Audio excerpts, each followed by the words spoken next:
Entre 1921 et 1929, les États-Unis donnent l'image d'une population vivant dans la meilleure société possible, malgré la prohibition et le développement du gangstérisme. Jamais la croissance industrielle de la principale puissance économique n'a été aussi forte, insolente presque. Quel contraste avec la décennie précédente marquée par la Grande Guerre. Les autorités politiques et financières martèlent le même discours sur la confiance, la prospérité durable, le bien-être. Vers la fin de la décennie, le boom économique tourne à l'euphorie générale. Les années folles, c'est aussi le temps de la première élection de Miss Amérique, l'année des premiers Oscars du cinéma, des premières comédies musicales. Tout cela sur fond de jazz. Dire de la période qui a précédé la Grande Dépression que c'était les années du jazz et de la prospérité, les années folles, c'est déformer la réalité. Tous les Américains n'ont pas bénéficié de ces années de prospérité. Les plus riches en ont profité, mais la grande majorité des Américains connaissaient de réelles difficultés économiques. On a atteint un nouveau palier de richesse. D'un seul coup, la plupart des familles possédaient une voiture, alors que 10 ans auparavant, cela aurait été inimaginable. On pouvait s'offrir une machine à laver électrique, un réfrigérateur, un tourne-disque. Le cinéma s'est mis à parler en 1927. C'était une ère nouvelle. Certains sentaient que tout cela pouvait n'être que temporaire, mais la plupart des Américains restaient persuadés que même s'il y avait un léger recul, ils vivaient une époque formidable. C'est dans les années 20 que l'automobile devient le centre de la culture américaine. Même les ouvriers ont la possibilité de s'acheter une voiture. Ça, c'est quelque chose d'impensable en Europe. En Europe, jamais un simple salarié n'avait une voiture dans les années 30. Il n'y avait que les patrons, des gens très très riches, etc. Donc les États-Unis ont accès à une certaine frange de la consommation de masse et ils ont effectivement commencé à développer le crédit. Acheter à crédit devient quelque chose de naturel. S'endetter pour s'offrir une voiture, comme la Ford Model T, devient un véritable phénomène de mode. En 1919, il y avait aux États-Unis 6 millions d'automobiles. 10 ans plus tard, 27 millions. Une pour 5 Américains. La société de consommation explose aux États-Unis. Les crédits et les prêts immobiliers s'envolent. On voit apparaître la mode androgyne, l'alcool de contrebande, le jazz. Cette période correspond également à l'âge d'or de Wall Street qui passionne les gens. En plus des vrais professionnels, beaucoup d'Américains de conditions modestes se mettent à placer leurs espoirs et leur argent en bourse. Ils espèrent s'enrichir rapidement et sans risque. C'est la première fois dans l'histoire des États-Unis que Wall Street est associé au jeu, à la libération sexuelle, à l'alcool, bref, à tous les plaisirs que l'on s'autorise enfin. Wall Street participe largement à cette nouvelle façon de vivre dans les années 20.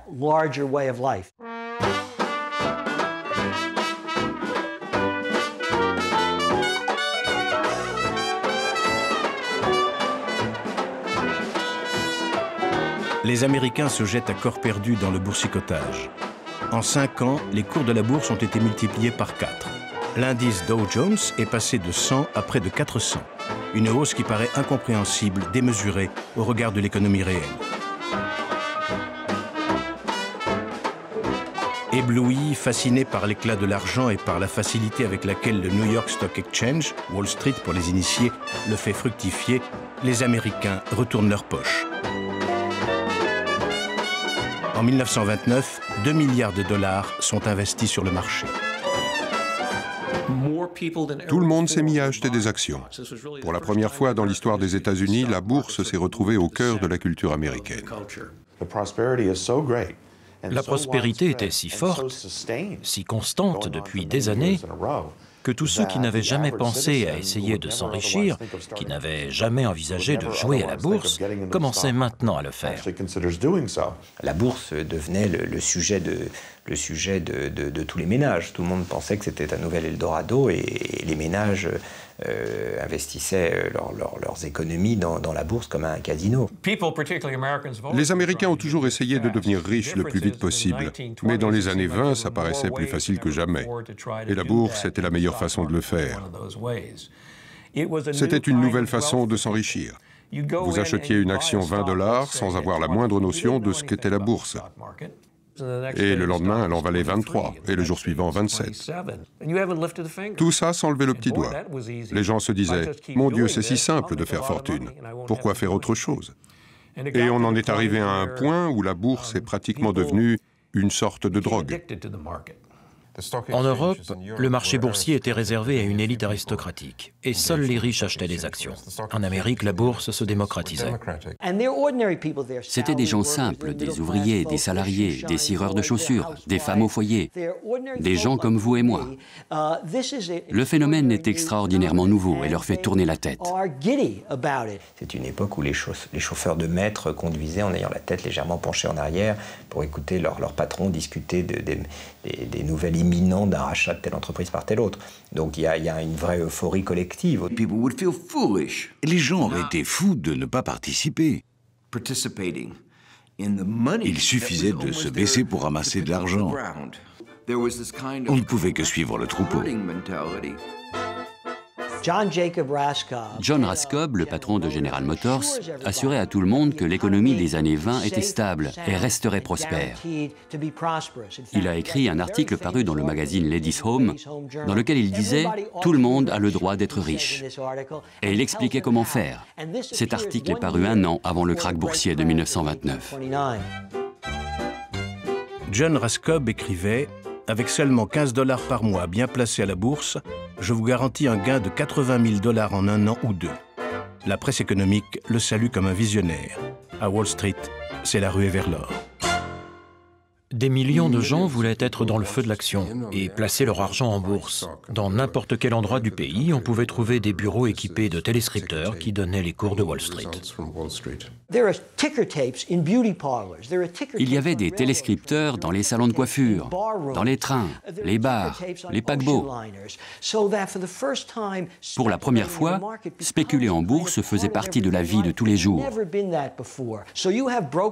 Des agences de courtiers ouvraient des bureaux dans les villages et les petites villes aux quatre coins des États-Unis. Elles étaient toutes reliées par câble au quartier général de Wall Street. On encourageait même les passants à participer. La bourse était devenue une sorte de sport national auquel tout le monde jouait. Ce n'était pas la classe populaire qui achetait des actions, mais la classe moyenne. À cette époque, et ça a été la source de tous les problèmes, les banques se sont mises à prêter de l'argent, à accorder des petites sommes à leurs clients sans demander de garantie. C'était une première, ça n'était jamais arrivé.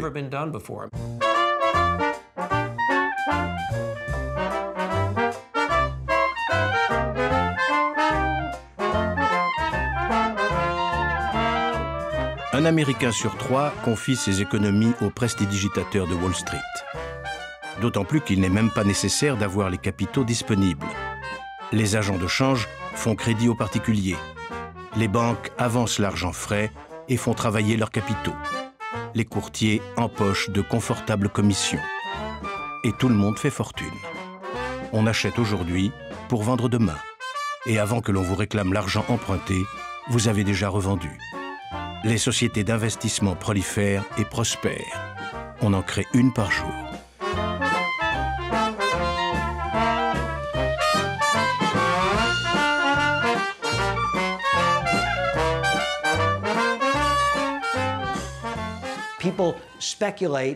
Les gens spéculaient en empruntant de l'argent.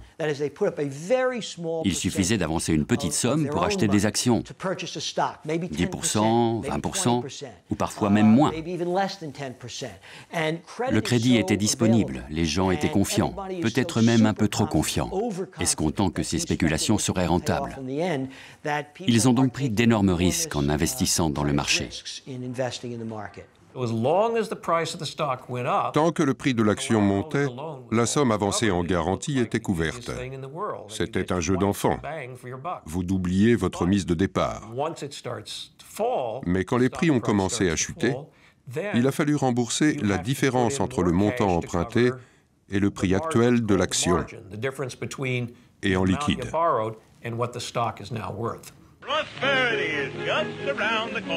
Le nouveau président des États-Unis, Herbert Hoover, a fait toute sa campagne sur un même thème. La prospérité est au coin de la rue. On en a même fait une chanson. Comme lui, les meilleurs économistes considèrent que la hausse de la bourse est parfaitement justifiée par la stabilité générale des prix et les perspectives favorables de l'économie américaine. Le président Hoover avait l'occasion rêvée de dire, lors de son discours d'investiture, que le cours des actions était trop élevé et qu'il fallait réagir. Mais quand un dirigeant politique fait ce genre de déclaration et que le marché s'écroule, on le tient pour responsable. C'est pour ça qu'il n'a rien dit. The election has again confirmed the determination of the American people, and opportunity must be given for the expression of popular will, and we should keep it so. Dès que Hoover a dit cela, le marché est remonté au cours des mois de juin, juillet et août 1929, alors que d'habitude, la bourse tourne au ralenti parce que beaucoup de gens sont en vacances. Et brusquement, le marché est devenu fou. Les leaders politiques et les milieux financiers ont fêté cette euphorie et cette spéculation à haut risque. Le président Herbert Hoover et les principaux banquiers du pays aussi. Les gens étaient encouragés dans cette confiance aveugle par les hommes les plus prudents et les plus sages. L'élite financière déclarait que tout allait pour le mieux. Il n'y avait aucune raison de penser que ça s'arrêterait un jour de monter. Les gens en étaient convaincus, même les économistes les plus renommés. Cela fait monter les prix à un niveau démesuré. Mais malgré ces niveaux délirants, comme dans tous les booms spéculatifs, les gens s'entêtaient à dire que le marché financier était stable, que ces prix élevés étaient justifiés. Edward Prescott, un économiste américain, lauréat du prix Nobel, affirmait que le marché n'était pas exagérément élevé en 1929. Les meilleurs experts spécialistes des fluctuations de la bourse disaient « Ne vous inquiétez pas, ça n'arrivera jamais. Diversifiez vos placements. Si ça baisse d'un côté, ça montera de l'autre. » C'était absurde. En 1929, le marché financier était en plein essor. La bourse montait, mais elle a commencé à briser ses amarres. Au lieu d'être basée sur la valeur réelle des entreprises, c'est devenu un marché spéculatif dans lequel les gens achetaient et vendaient des actions, pensant qu'en achetant maintenant, ils pourraient les revendre plus tard pour un prix plus élevé. Les poules d'investisseurs se livraient à de véritables conspirations d'initiés. Les grandes banques d'investissement, et parfois même des hommes politiques, s'alliaient pour acheter d'énormes quantités d'actions, faisant ainsi flamber les prix, puis les revendaient rapidement et discrètement afin de réaliser des profits. Pendant ce temps, les particuliers qui avaient acheté ces mêmes actions, encouragés par la montée des prix, se retrouvaient avec de grosses pertes sur les bras.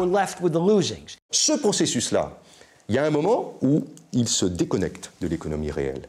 Et évidemment, on pourrait dire, attention, c'est déconnecté, ça va péter. Oui, mais c'est de l'intérêt de personne de dire ça. C'est-à-dire que les gens continuent. Et les plus rationnels ici sont ceux qui se disent, je vais profiter de la montée des cours jusqu'à ce que ça s'inverse le plus tard possible, en quelque sorte.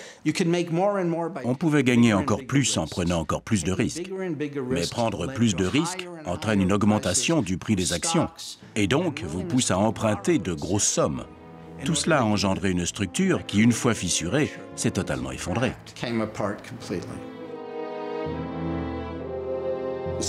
Le prix supposé des actions avait quadruplé et était passé de 100 à 400 points sur une période de 10 ans. C'était complètement fou. Qui pouvait faire confiance à un marché financier qui réalise un tel bond? Certains ont compris que la croissance économique était basée sur de faux prémices. et ont averti qu'un problème ne manquerait pas de survenir. Quelques banquiers d'investissement de Wall Street, une poignée, disaient que l'économie, que le marché lui-même avait dépassé ses limites, que la spéculation à crédit était dangereuse et que les cours du marché financier étaient exagérément élevés. Certains ont pointé du doigt les dangers de ce système, mais très peu, et parmi eux, le statisticien Roger Babson, mais on les a complètement ignorés. Roger Babson déclarait fin septembre, un mois avant l'effondrement, « Un krach va se produire, et il sera terrible, colossal. La bourse va s'effondrer, et il va y avoir un sauve-qui-peut général qui va dépasser tout ce que l'on a vu jusqu'à présent. » Plus le marché montait, plus le nombre de gens refusant de croire ceux qui s'alarmaient augmentait. Parce que s'ils avaient pris leur mise en garde trop au sérieux, ils auraient revendu leurs actions et le marché se serait effondré. Avant que le marché ne s'effondre, il y avait eu des signes qui montraient que la santé de l'économie était mauvaise. Mais les signes de récession économique ne peuvent pas être pris en considération. Il y a parfois des creux, puis l'économie repart. Les signes de surspéculation étaient évidents. Le prix des actions avait considérablement augmenté, ce qui ne peut se justifier sur un plan historique. Les gens empruntaient de l'argent aux fonds d'investissement qui, eux, empruntaient à leur tour de grosses sommes pour les investir en bourse.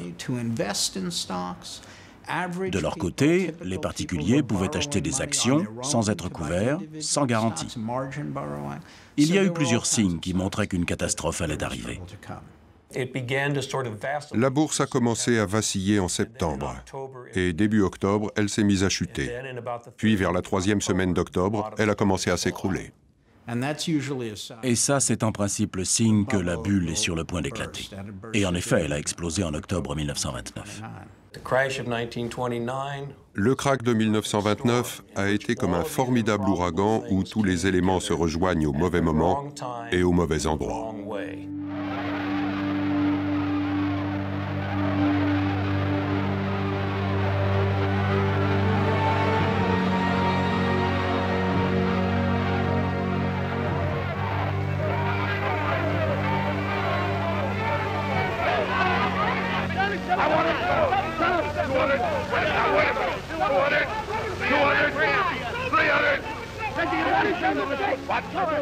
Et le jeudi 24 octobre, jeudi noir ou Black Thursday, la démence collective fait son apparition. En quelques heures, 13 millions de titres sont brusquement jetés sur le marché par des actionnaires affolés qui ne savent même plus à quel prix ils ont cédé leurs actions. Après 3 années d'intenses spéculations, Wall Street craque. Et personne n'est en mesure de décider la fermeture de la bourse puisque son président est en vacances à Hawaï. La bulle spéculative éclate, provoquant une panique financière.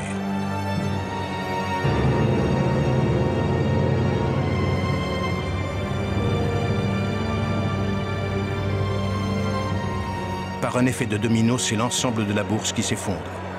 Les pertes cumulées représentent 30 milliards de dollars, 10 fois le budget de l'État fédéral américain et plus que ce que les États-Unis avaient dépensé pendant toute la Première Guerre mondiale. En 6 jours, les cours moyens vont baisser de 50% et ne cesseront de tomber. Et, fait encore plus inusité, la chute de la bourse va continuer en cascade. Le krach était inévitable, ce n'était qu'une question de temps, mais c'était inévitable. Et les gens ont découvert qu'ils avaient cru, à tort, que les cours ne pouvaient pas chuter. Et c'était faux. Toute leur vie était basée sur une seule certitude. La bourse ne pouvait que monter. Mais s'ils s'étaient un peu intéressés à l'histoire, ils auraient su que c'était une idée stupide. Tout le monde sait que les prix montent et descendent. Les gens avaient vidé leurs poches et tout placé sur le marché, en pensant que, puisque ça rapportait tellement, autant mettre un peu plus d'argent et montrer qu'on était le plus malin. Mais quand le marché s'est effondré, il n'était plus possible de récupérer ces fonds. D'un seul coup, ils ont compris que le mécanisme auquel ils avaient toujours cru était complètement faux. Et en réalisant qu'ils s'étaient trompés, ils ont été pris de panique. Et en regardant autour d'eux, ils ont vu que leurs voisins paniquaient eux aussi. À l'intérieur de Wall Street, les courtiers étaient devenus fous, ils s'arrachaient les cheveux, incapables de suivre la descente en flèche des cours de la bourse. Beaucoup de gens ont perdu énormément d'argent parce que les ventes des actions ne pouvaient pas être faites à temps. Le marché était saturé et la capacité à effectuer ces transactions n'était plus possible. Les câbles de transmission avaient brûlé. Le téléscripteur qui enregistre les ventes ne pouvait plus suivre le rythme et s'est laissé distancer de plusieurs heures. Ce qui veut dire que s'il est 14 heures et que vous n'avez plus aucune information depuis 10h30, vous êtes dans de sales draps, parce que vous ne savez rien de ce qui a bien pu se passer. Et pendant que la bourse s'effondrait, ceux qui n'avaient pas réagi rapidement se sont dit « J'ai dû faire une erreur, j'aurais dû vendre plus tôt ». Et le processus s'est accéléré, leur laissant l'impression d'une chute libre. Qu'est-ce qui a tout précipité? Personne n'a la réponse. Personne ne sait ce qui a provoqué le mardi noir ou le jeudi noir. Et pourquoi ce jour-là en particulier? Cette vieille histoire-là, tout le monde savait que ça allait arriver, mais personne n'a prévu l'ampleur que ça allait prendre. Il y avait quelque chose de fondamentalement anormal, défectueux, et pas seulement avec la bourse et les actions surévaluées. Le problème devenait évident. Cette prospérité qui avait tant fasciné les gens pendant 10 ans n'était en réalité qu'une illusion. La panique qui a suivi était une façon de reconnaître cette réalité. Elle était fondée sur quelque chose de tangible. Ce n'était pas de l'hystérie pure.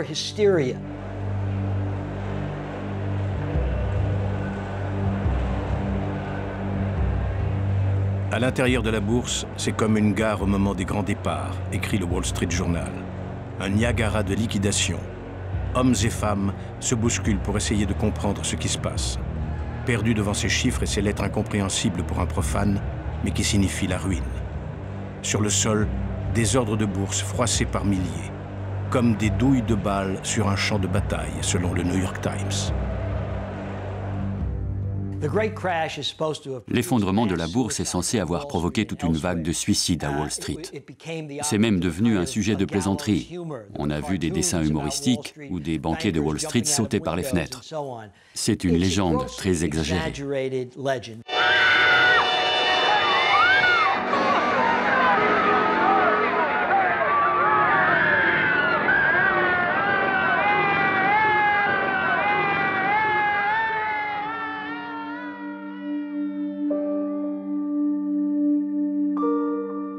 Les rumeurs les plus folles circulent. 11 spéculateurs se seraient déjà suicidés à New York. On raconte que le directeur du Ritz exige des clients qu'ils règlent l'hôtel à l'avance en précisant « Vous voulez une chambre pour dormir ou pour sauter par la fenêtre ?» Il y a bien eu quelques suicides, mais pas tant que ça. Un des suicides les plus médiatisés a été celui dont Winston Churchill a été témoin. Il était en visite à New York et s'est rendu à Wall Street ce jour-là. Il avait été frappé non par la panique à l'intérieur de la bourse, mais par l'air effaré des courtiers qui erraient comme des somnambules, dans un état semi-comateux. Et quand il est retourné à son hôtel, quelqu'un s'est jeté par la fenêtre, du même hôtel. C'était un courtier, justement, qui était ruiné. C'est l'archétype des histoires qu'on raconte quand un mythe se propage. Le premier soir où les cours vraiment se sont effondrés, les opérateurs sont sortis dans la rue. Une sorte d'angoisse collective, évidemment. Et puis alors, ils ont levé la tête, là, à Wall Street, et puis au sommet d'un des buildings, ils ont vu un type qui était en l'air. Et la foule s'est dit, il va sauter. Ce type, c'était un plombier. Il était en train de remettre une gouttière. Évidemment, il n'est pas tombé. Mais la foule attendait ça. Tout le monde a un petit peu envie de voir des spéculateurs se suicider. On en a envie, ils s'en sont mis plein les poches. On peut quand même rêver qu'il y ait quelques suicides bien spectaculaires. On peut penser à ça. Herbert Hoover, qui a refusé le fameux jeudi noir de se rendre à Wall Street, prend le thé avec Marie Curie en visite à la Maison-Blanche. Il lui rappelle qu'il a été ministre du Commerce avant d'être élu président et que l'Amérique, sûre d'elle-même, va connaître une prospérité éternelle. Au même moment, devant la bourse désertée, des hommes d'affaires ruinés essaient de vendre leur voiture de luxe pour une bouchée de pain.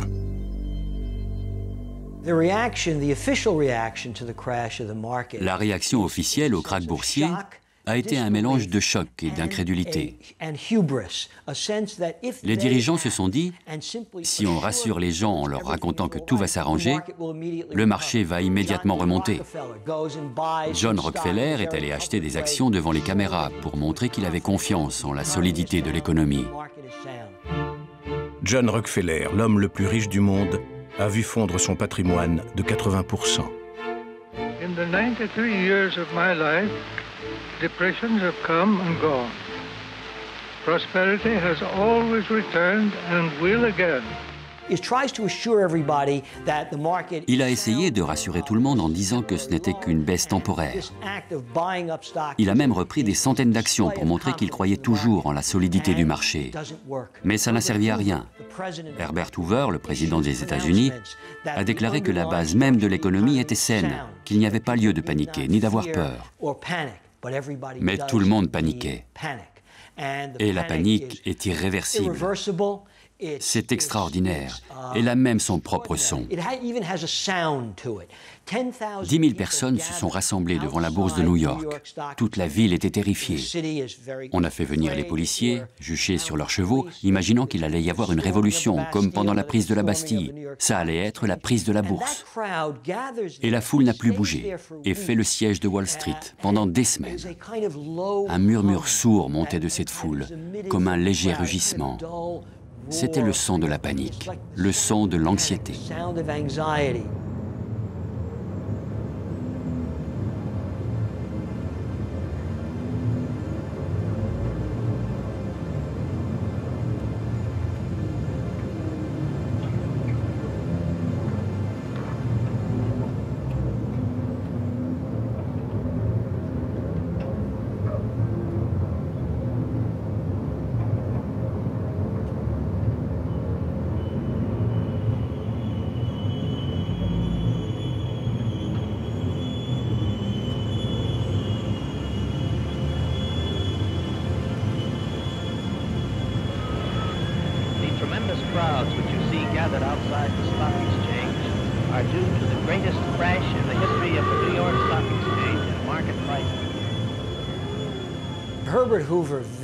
Après l'effondrement de la bourse, Herbert Hoover a perdu toute crédibilité aux yeux des Américains. Il n'agissait pas, il ne faisait que de fausses promesses, qui se sont toutes avérées mensongères. Il n'a pas saisi l'ampleur de la crise quand elle s'est produite. Il a essayé de dire que ce n'était pas si grave, qu'on s'en sortirait, que ce n'était que temporaire. Ses déclarations sur la prospérité qui nous attendait au coin de la rue avaient été une tentative pour relancer le marché. Quel président aurait pu dire « Nous sommes à la veille d'un désastre ». Mais comme ce n'était que de fausses promesses, quand la réalité s'est avérée être différente de ce qu'il promettait, Hoover a vite été discrédité.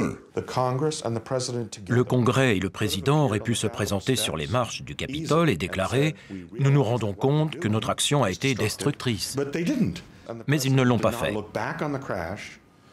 Le président ne s'est pas excusé d'avoir causé le krach. Il n'a exprimé aucun regret et a continué à mener la même politique. Il avait été extrêmement surpris de voir ce qui se passait, lui qui avait toujours cru que la bourse allait remonter. La Réserve fédérale soutenait que l'effondrement de la bourse était sans importance, un faux événement, qu'il n'y avait pas de quoi s'inquiéter et que rien ne laissait prévoir le moindre affaissement de l'économie. Quelle erreur de jugement. Le krach ne s'est pas produit en un jour. Il a duré une semaine. Et la chute a continué pendant au moins 3 semaines, de la fin octobre à la mi-novembre. Puis le marché a commencé à remonter un peu. Et en hiver, il avait récupéré près du tiers de ce qui avait été perdu. On pouvait penser qu'on était enfin sur la bonne voie. Tout le monde ne regardait plus l'état du marché, mais l'économie et ce qui allait arriver. On a du mal à croire qu'un événement déclencheur comme la baisse de la bourse, qui perd tout de même presque 50% de sa valeur en quelques mois, ça ait déclenché une telle apocalypse. Les pertes de ce fameux jeudi noir représentaient 24 ou 25%. Mais à partir de ce premier jour jusqu'au moment le plus bas qu'a connu la bourse, la chute a été de 80%. En fait, Wall Street a déjà commencé sa longue et interminable descente aux enfers. Et toute l'activité économique américaine va suivre sa pente dans le sens de la descente avant d'atteindre le fond de l'abîme. Il y a eu un effet boule de neige après 1929. De plus en plus de banques ont fait faillite. Si vous aviez déposé votre argent dans une de ces banques, vous aviez tout perdu. Donc il y a eu une ruée sur les banques. Et là, vous êtes face à une crise financière. L'opinion américaine est choquée par l'effondrement de ce qui fut naguère le bastion indestructible du capitalisme triomphant, la banque. Les gens étaient désespérés et le système bancaire s'est effondré. Il y avait une vraie crise des liquidités et plus aucun crédit disponible pour relancer l'économie. Une des polémiques de 1929, c'est d'essayer de savoir quel a été le rôle de la Banque centrale. Est-ce qu'elle aurait pu inverser le processus en donnant plus d'argent au système bancaire? La disparition totale de confiance en l'économie signifie qu'aucun crédit n'est plus disponible. C'est donc cette période de chute, de déclin de l'activité économique qui a finalement conduit à une crise financière et bien sûr déclenché cette spirale descendante de l'économie. D'un seul coup, la totalité des banques ne peut plus prêter d'argent. Les gens ne peuvent plus acheter de maisons. C'est un cercle vicieux. La récession fonctionne comme ça. Les sociétés licencient leurs employés parce qu'ils ne peuvent plus payer leurs salaires. Ils ne peuvent plus emprunter pour faire tourner leurs usines. Les entreprises mettent la clé sous la porte. Les gens sont au chômage. Ils arrêtent de dépenser, de consommer. Ils dépensent moins d'argent. Les sociétés cessent de faire des profits. Et ce cercle vicieux entraîne l'économie dans une descente sans fin, vers une spirale mortelle. Mais tout ceci se fait lentement. La bourse peut s'effondrer en quelques jours. L'économie, elle, sombre très lentement. Quand l'économie s'est écroulée, il n'y avait plus d'argent pour relancer le pouvoir d'achat, pour l'aider à redémarrer. Et les gens ont commencé à perdre leur emploi. Puis ils ont perdu le moral, et quand le moral est au plus bas, il est difficile de revenir en arrière. Et cette crise, qui avait commencé comme une crise bancaire, est devenue une véritable crise économique. L'enchaînement qui se met en place, c'est inquiets par l'effondrement de la bourse, les ménages suspendent un certain nombre d'achats de biens durables, et notamment d'automobiles, qui chutent brutalement en 1930. Les gens tout d'un coup perdent confiance, alors la consommation, l'investissement, les stocks s'effondrent. Les gens arrêtent pendant un an purement et simplement d'acheter des automobiles. À ce moment-là, ce secteur doit licencier, et les ouvriers de l'automobile qui sont licenciés, à leur tour cessent de consommer. En cessant de consommer, ils propagent la crise à d'autres secteurs qui, à leur tour, licencient. Et en licenciant, on a un effondrement de la demande solvable. Plus personne n'est plus en mesure de consommer quoi que ce soit. Les gens ont arrêté d'acheter. Ils ont commencé à s'inquiéter pour leur avenir, alors qu'avant, le futur leur paraissait prometteur. Le marché était en hausse, ils avaient de l'argent. Mais dès que la bourse s'est effondrée, les défauts du système sont remontés à la surface, comme par exemple le marché de l'immobilier. Dans les années 29, l'immobilier va jouer un rôle très important. Dans certaines villes, c'est 60% des ménages américains qui vont faire défaut sur leur emprunt. Quiconque est endetté au cours de cette époque ne peut plus payer, même s'il travaille. Tout d'un coup, les gens ne sont plus capables de supporter le poids de leurs dettes, font faillite, et du coup doivent à la fois arrêter de consommer et en même temps mettre en péril les établissements financiers qui sont intermédiaires, qui portent leurs dettes auprès des créanciers. Et dès que le prix de l'immobilier a cessé de monter, tout le château de cartes s'est écroulé. Les ménages ont perdu sur deux fronts. Ils ont perdu parce que la valeur de l'immobilier s'est effondrée, et puis parce que la bourse s'est effondrée. Donc cette chute générale des prix va se conjuguer à la chute générale de l'activité pour rendre difficile, pour mettre en insolvabilité tous les emprunteurs. Comme les entreprises étaient en faillite, elles ne pouvaient plus rembourser leurs crédits, sauf si elles continuaient à emprunter encore plus. Mais ce processus était arrivé à son terme. Et pour les ménages américains, ça signifie que tout d'un coup, ils se sont retrouvés pauvres. Mais c'est un choc psychologique absolument considérable. Les ménages américains qui pensaient qu'ils pouvaient se dispenser d'épargner pour préparer leurs vieux jours, parce que la bourse silencieusement leur préparait leur retraite, cette idée s'est effondrée. Ils pensaient avoir enfin réussi dans la vie et brusquement, ils voyaient leurs rêves s'écrouler d'un seul coup avec la chute de la bourse. Qui est touché par la dépression? Les pauvres ont toujours été pauvres. Ça n'avait rien de nouveau, c'était juste un peu plus dur. Les riches, s'ils avaient 20 millions de dollars et qu'ils en avaient perdu 10 ou 12, il leur en restait quand même 8 millions pour vivre. Non, c'est la classe moyenne qui a été la plus touchée. Ceux qui découvraient une nouvelle façon de vivre, la société de consommation, ceux qui venaient d'acheter une voiture, des vêtements, une maison, et tout cela leur était retiré. Saisi, un à un. Et donc l'économie a continué sa descente vertigineuse, de plus en plus bas, quoi qu'Hoover soit prêt à faire, c'est-à-dire pas grand-chose en réalité. C'est la politique préconisée par Hoover qui a rendu la Grande Dépression aussi dure. Il refusait de donner ce coup de fouet dont le pays avait besoin. Il ne comprenait pas la profondeur du problème et n'appliquait pas les mesures appropriées.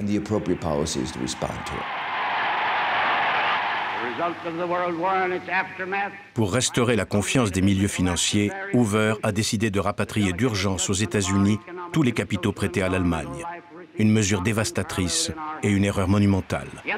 L'Allemagne, qui sort à peine de la guerre, va être frappée de plein fouet par le retrait des capitaux américains. Cela a eu pour effet de couper net le flot de capitaux qui, dans les années 20, avait permis à l'Europe de connaître un boom économique. La Première Guerre mondiale était encore dans tous les esprits en 1929. Il y avait toujours énormément de rancœur. Et la crise a donné à Hoover et son administration l'occasion de se venger. Il n'y avait aucune raison de rapatrier cet argent. Les propriétaires américains ont rapatrié leurs capitaux, ce qui a asséché des banques, qui a asséché l'économie allemande, etc. Et donc il y a eu un jeu avec les capitaux américains très déstabilisateur. Donc autrement dit, c'est une strangulation progressive qui était programmée. Je ne crois pas qu'ils étaient conscients de ce que cela allait provoquer. L'histoire du monde a basculé à ce moment-là. C'est pas parce qu'aux États-Unis, on a connu pendant 2 ou 3 ans un taux de chômage à 25%. C'est pas ça. Ce qui fait qu'on reste traumatisé par la crise de 29, c'est parce qu'elle a traversé l'Atlantique et que le premier pays européen qui est touché par la crise, c'est l'Allemagne.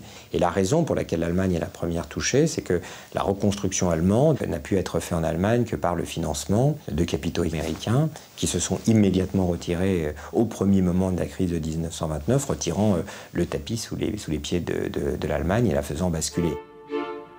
Dès le premier mouvement de retrait, c'est la catastrophe pour l'économie allemande. Le montant des prêts américains est hallucinant. La Reichsbank doit transférer aux États-Unis 14 milliards de dollars en or et en devises.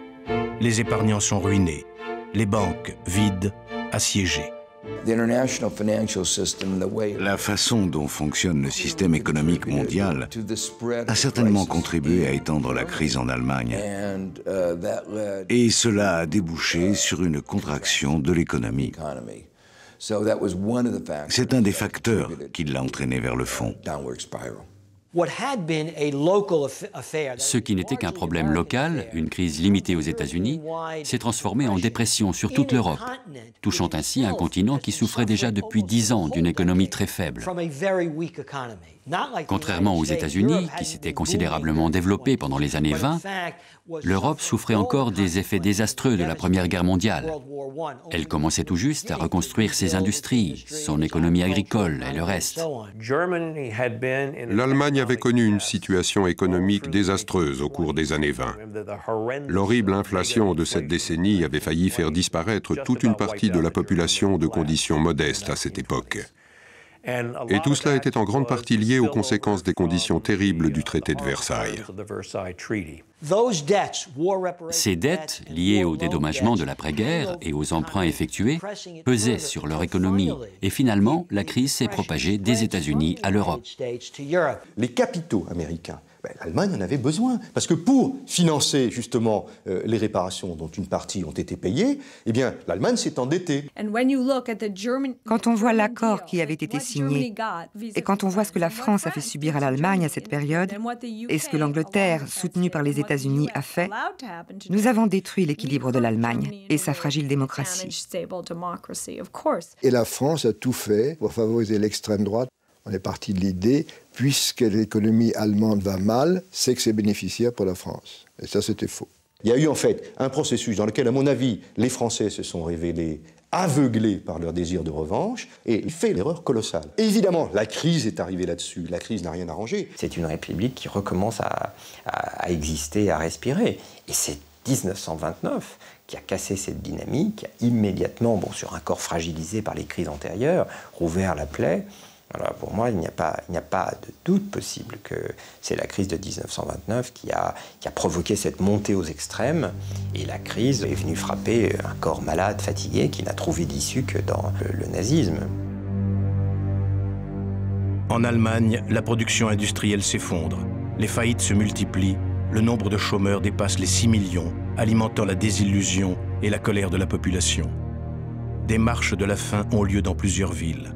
Et on voit à nouveau des soupes populaires. Nous habitions dans la Mendelssohnstraße et je me souviens de ma grand-mère distribuant une sorte de soupe à l'entrée et je demandais qu'est-ce que c'est que ça? C'est pour les chômeurs. C'est la première fois que j'ai entendu le mot chômeur. Il y a un parallélisme tout à fait étonnant entre l'Allemagne et les États-Unis tout au long de cette période. Dans les deux cas, le taux de chômage va monter à 25% et on va voir exactement le même effondrement à la fois des prix, de la production qu'aux États-Unis. Les pays européens vont absorber la crise d'une manière qui va être plus ou moins tragique, mais qui ne sera jamais aussi spectaculaire que ce qu'on observera aussi bien en Allemagne qu'aux États-Unis.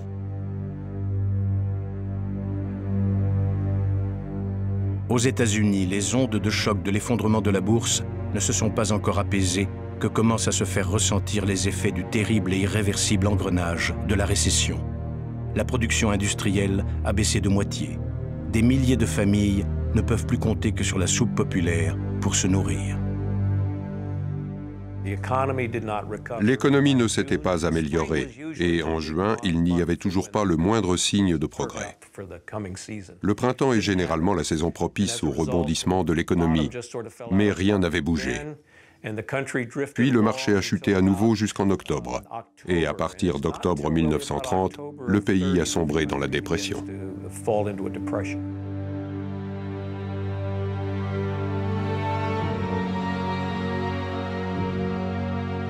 Les plus solides bastions de l'Amérique se sont écroulés depuis le krach de Wall Street. La rupture avec la période de forte croissance des années précédentes n'en est que plus brutale. Un travailleur sur 5 est au chômage. La population semble anesthésiée. À New York, où chaque mois 17 000 familles sont mises à la rue, des centaines de milliers de sans-travail, parmi lesquels de nombreux cols blancs, tentent de survivre misérablement, piétinant dans le froid durant des heures pour recevoir un bol de soupe et un morceau de pain.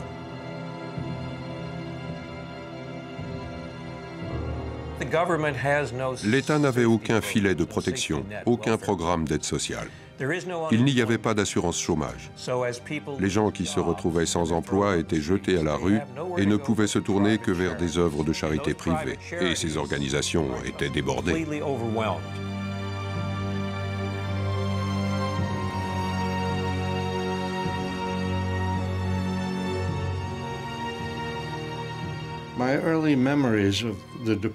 Mon premier souvenir de la crise, c'est moi, regardant ma mère faire la queue pour obtenir un peu de nourriture.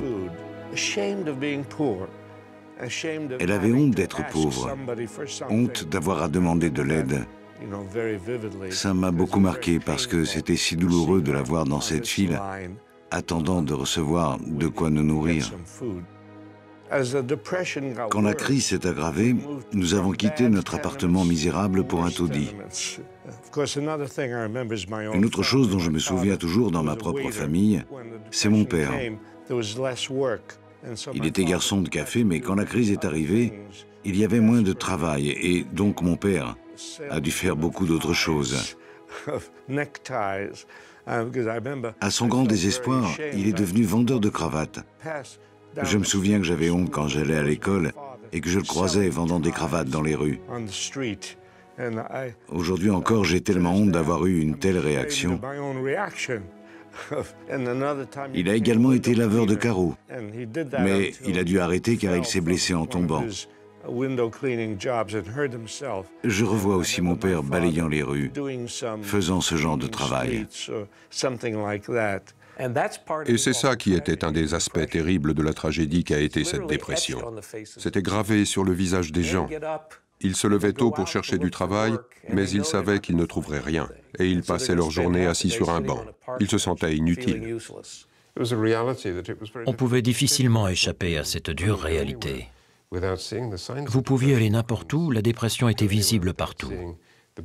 Impossible de faire un pas sans voir ces usines arrêtées, ces magasins fermés, les gens jetés à la rue.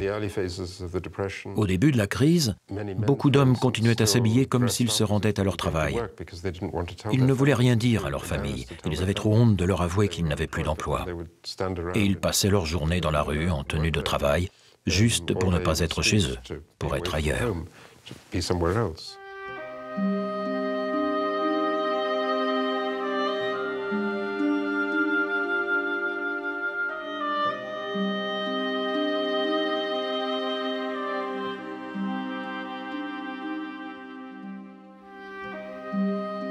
Brisés par la crise, prêts à tout pour gagner de quoi survivre, de plus en plus de gens participent aux nombreux marathons de la danse, véritable jeu du cirque des années 30. La règle de ces épreuves est simple. Il faut danser le plus longtemps possible, parfois pendant plusieurs jours, avec l'espoir de gagner les $500 attribués au dernier couple à rester debout. Au grand plaisir des spectateurs qui s'y rendent pour oublier leur propre misère. Les organisateurs ont tout prévu, des médecins, des lits et du ravitaillement. Les perdants, eux, auront au moins la possibilité de se nourrir.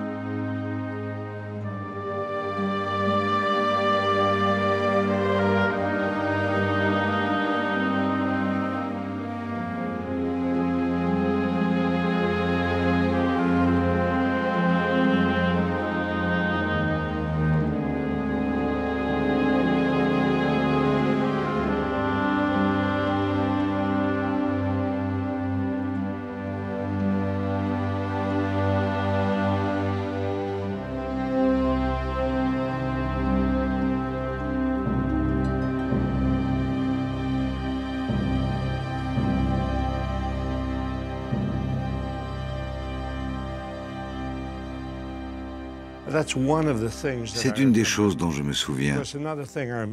Et bien sûr, je revois aussi ces familles qui étaient expulsées de leur logement.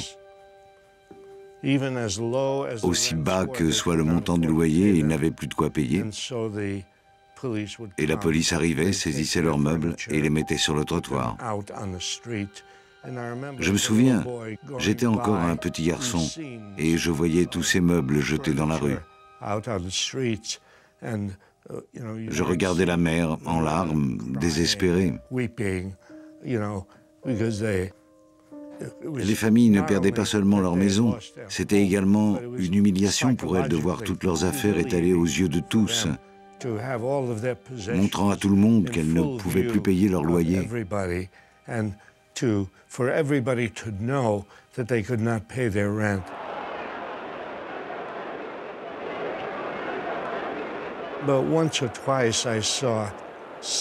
Une ou deux fois, j'ai assisté à des scènes où les gens se révoltaient et remettaient les meubles à l'intérieur, s'opposant à la police. Ça arrivait assez souvent. Quand les gens perdaient leur maison, ils devaient bien aller quelque part. Ils se retrouvaient le plus souvent dans des baraques de fortune, faites de carton et de matériaux de récupération.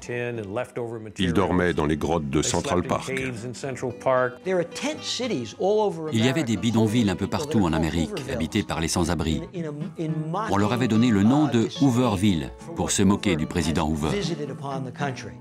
Il y avait de nombreux Hooverville dans Central Park à New York.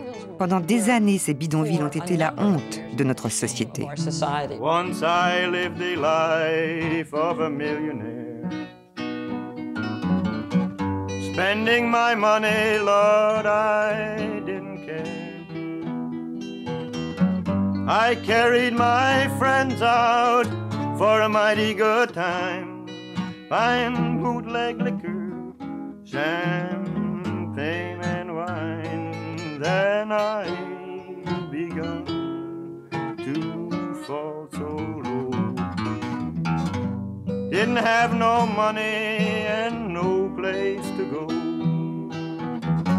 If I get my hands on a dollar again, I'm gonna hold on to it till the eagle grins, because nobody knows you when you're down and out.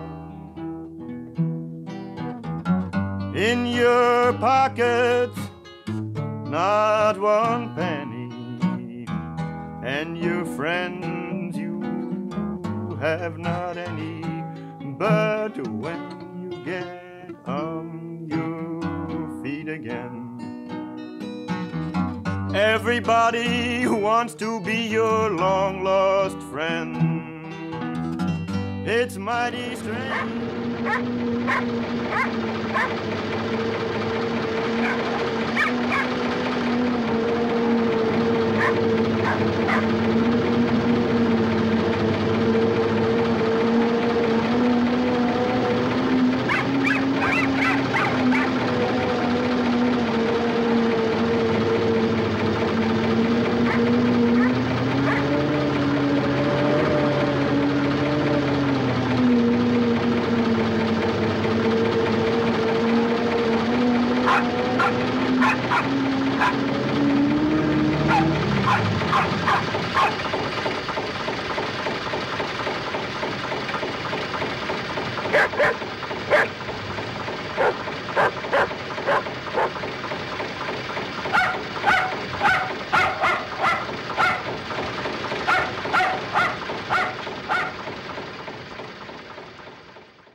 En un peu plus d'un an, la crise a franchi un nouveau palier et s'est étendue sur tout le pays. Dans les campagnes, la situation est alarmante, pire que celle que traversent les villes. Le blé a perdu 50% de sa valeur. La chute spectaculaire des prix agricoles affecte durement les fermiers, dont la production est invendable. Il y a des millions de tonnes de nourriture, mais personne ne peut les acheter. Les paysans qui ne peuvent plus payer leurs dettes sont expulsés de leurs terres et jetés sur les routes.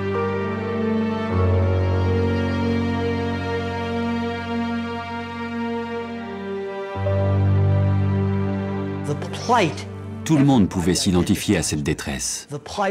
Les sans-abri, la misère, le chômage, la désintégration des familles ont fait de cette crise une détresse universelle.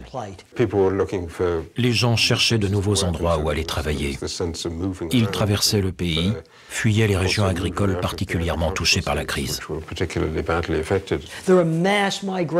Il y avait d'immenses déplacements de fermiers expulsés, quittant l'Ouest, cherchant désespérément un endroit où travailler, même pour un emploi temporaire. Beaucoup de gens ont perdu leurs fermes au début des années 30. Les expulsions des nombreux fermiers devenaient une honte pour le pays. Ils avaient été chassés de leurs terres, soit parce qu'ils la louaient, soit parce qu'ils en étaient les propriétaires, mais qu'ils ne pouvaient plus rembourser leurs traites. Les paysans se battaient avec force pour empêcher les ventes aux enchères des biens de ceux qui avaient été expulsés. Lorsque le juge arrivait pour vendre une ferme, les voisins du fermier la rachetaient pour une somme dérisoire. Il ne laissait personne surenchérir et restituait ensuite la ferme à son propriétaire. Take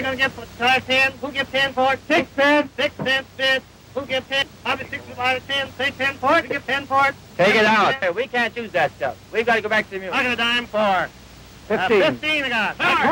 Sold her. Outside with her. We'll knock them in the head. They're not worth anything. Wait for them! Wait for them! Dans les zones rurales, il n'y avait nulle part où aller. Mais la vraie tragédie, l'ironie, stupide, c'était ces fermiers qui préféraient détruire leur production parce qu'ils ne pouvaient pas l'acheminer jusqu'au marché, vu le prix dérisoire qu'on leur proposait. Alors qu'au même moment, des gens n'avaient plus rien à manger, que d'autres mouraient de froid parce qu'ils n'avaient plus de quoi se vêtir, alors que les entrepôts regorgeaient de vêtements. Il y avait des maisons et des appartements vides alors que des gens dormaient dans la rue ou dans le métro. C'est cette ironie qui rendait la crise insupportable. Tout le système économique avait explosé entre 1929 et 1932. Et quand vous vous trouvez devant une explosion aussi gigantesque, il est très difficile de recoller les morceaux et de faire comme s'il ne s'était rien passé. Les usines ne fonctionnaient qu'à 10% de leur capacité et le chômage allait bientôt toucher 25% de leurs effectifs. Le pays était en effervescence. Il y avait de l'agitation, des grèves, des occupations d'usines, des manifestations. Le Parti communiste menait un combat en faveur des droits des travailleurs, témoins de la pauvreté et des conditions de vie. De nombreuses personnes considéraient que c'était l'unique organisation qui tentait de faire quelque chose pendant la dépression. Toutes les révoltes sociales des années 30, qu'il s'agisse des mouvements contre les monopoles ou des partis défendant les fermiers, étaient fortement soutenues par des militants progressistes.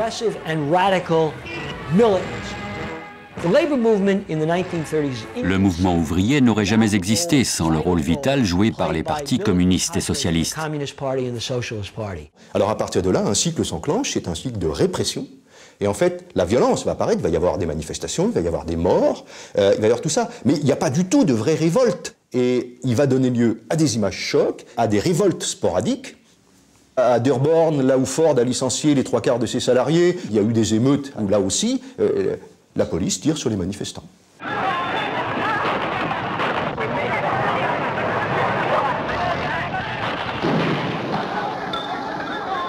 Aux usines Ford, où le nombre d'ouvriers est passé de 130 000 à 37 000, ceux qui ont eu la chance de conserver leur emploi voient leur salaire mensuel chuter de 50 à 16 $. Et lorsqu'ils se mettent en grève, la police ouvre le feu sur eux. 5 ouvriers sont tués et des dizaines blessés. Herbert Hoover a fait plusieurs choses vraiment choquantes. Mais celle qui a été la plus effarante a été sa décision d'envoyer les soldats à l'assaut de ce qu'on appelait la Bonus Army. C'étaient des vétérans de la Première Guerre mondiale venus à Washington pour essayer de recevoir un peu plus tôt que prévu les primes qu'on leur avait promises lorsqu'ils étaient revenus de la guerre en Europe en 1918. 12, peut-être 14 000 anciens combattants sont venus de tout le pays. Ils marchaient le long des voies ferrées, montaient dans des trains sans payer. Tous les moyens étaient bons pour se rendre à Washington. Ils ont présenté une pétition au Congrès, mais elle a été rejetée. Ils ont alors installé leur campement sur les pelouses. C'est devenu une sorte de Hooverville pour anciens combattants. La plupart sont retournés chez eux. Ceux qui n'avaient aucune raison de rentrer chez eux sont restés. Ils ne faisaient de mal à personne. Hoover va se laisser entraîner par 2 militaires, le major Dwight Eisenhower, futur président des États-Unis, et surtout le général Douglas MacArthur. Douglas MacArthur était le genre de personne qui, quand il avait une idée en tête, n'admettait jamais qu'il pouvait avoir tort.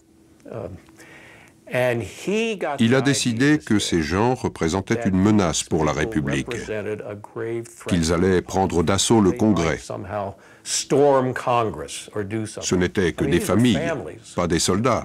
Ils n'étaient pas armés. Il a soumis cette idée à Hoover et il a finalement réussi à le persuader qu'il représentait un grand danger.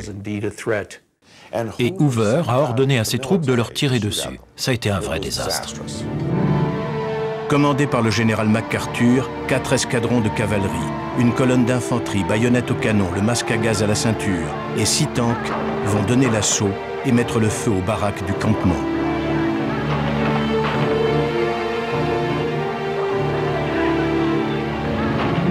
On relèvera 2 morts par balle et un 3e, un bébé de 2 mois, asphyxié par les gaz lacrymogènes. Un autre enfant aura un peu plus de chance. Alors qu'il tentait de revenir vers sa baraque pour récupérer son ours en peluche, un soldat l'en a empêché à coups de baïonnette dans les jambes.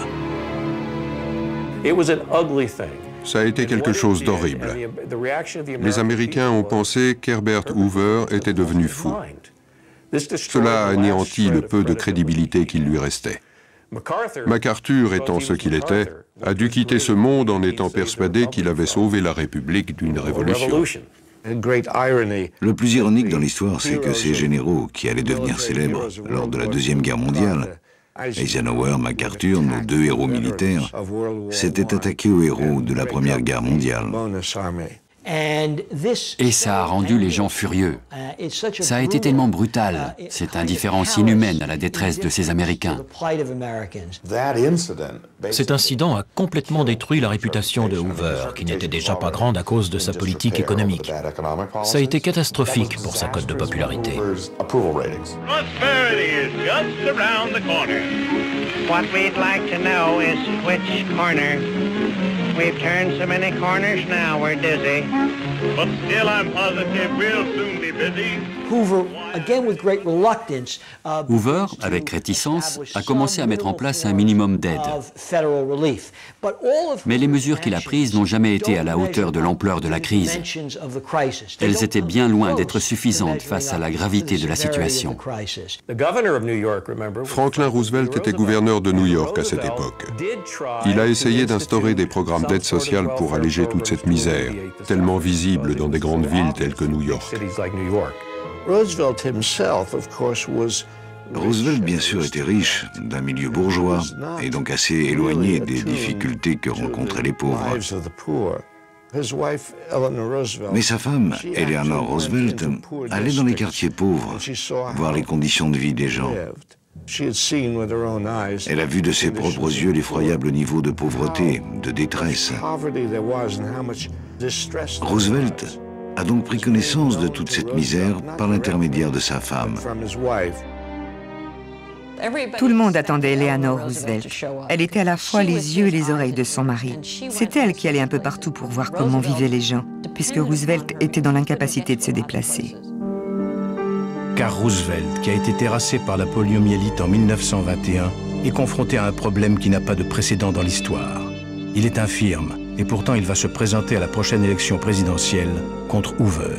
Il l'a promis aux millions de déshérités qui l'attendent tous comme le Messie. Il existe un poème intitulé « En attendant Roosevelt ». Nous attendons que Roosevelt fasse quelque chose pour nous. Nous attendons depuis si longtemps. Et ce poème se termine par « Où êtes-vous, Monsieur Roosevelt ?»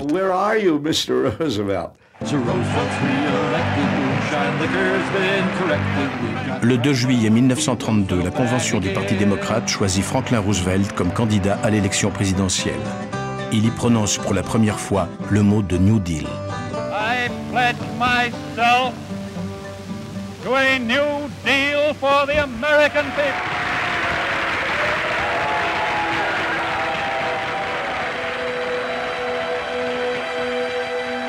Dans ce contexte dramatique, les élections de novembre 1932 ont une signification symbolique.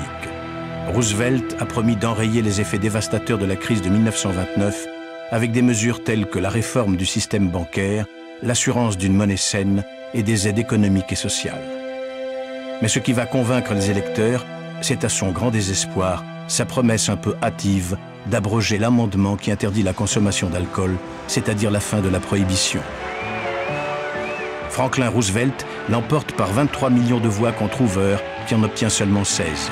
C'est un véritable raz-de-marée qui installe pour 20 ans les démocrates au pouvoir. Franklin D. Roosevelt, President of the United States.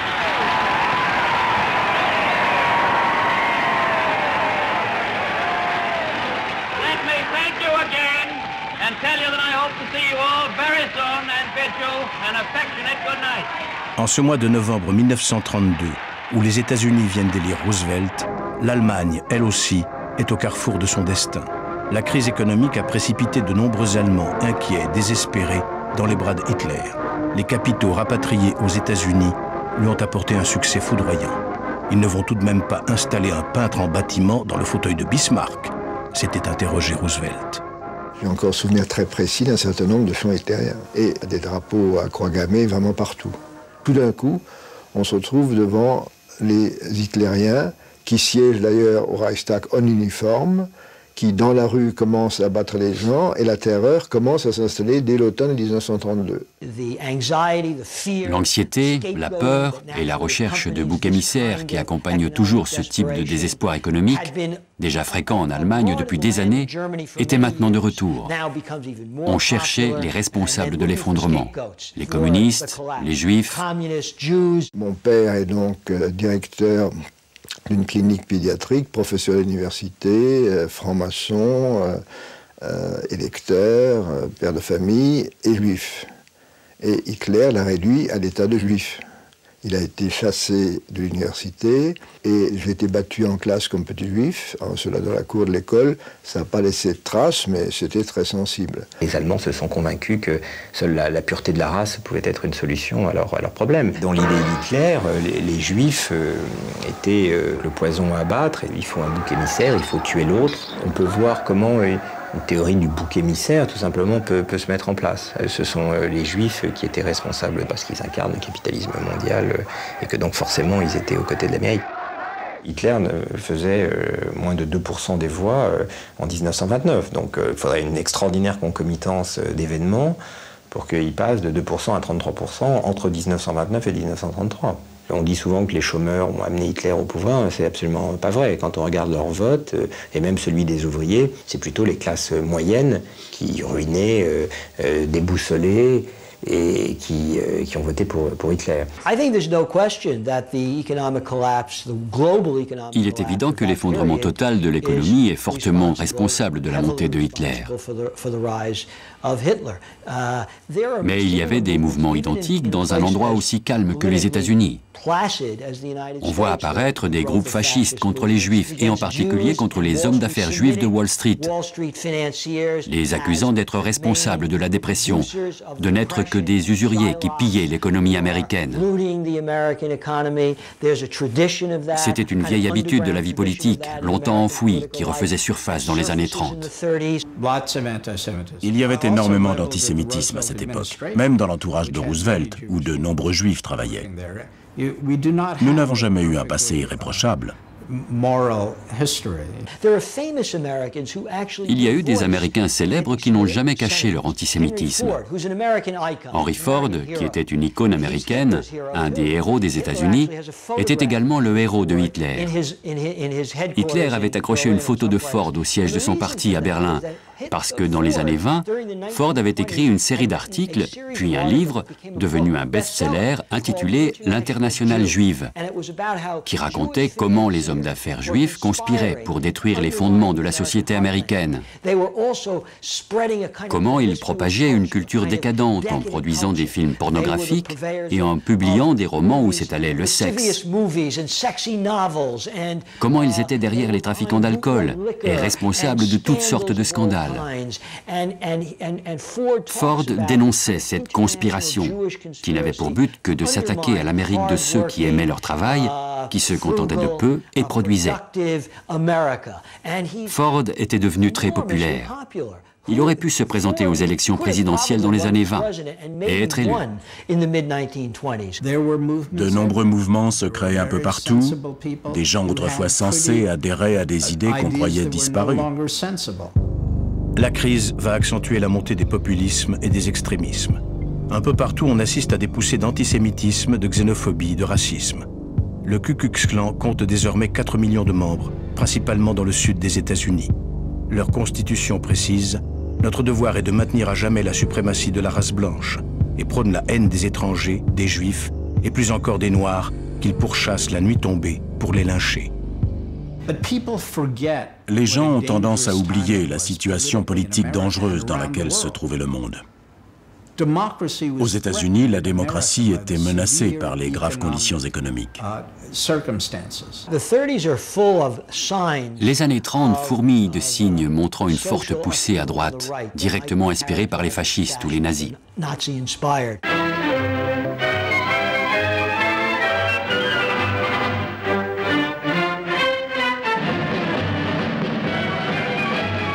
Ce défilé de nazis n'a pas lieu en Allemagne, mais à Central Park, à New York.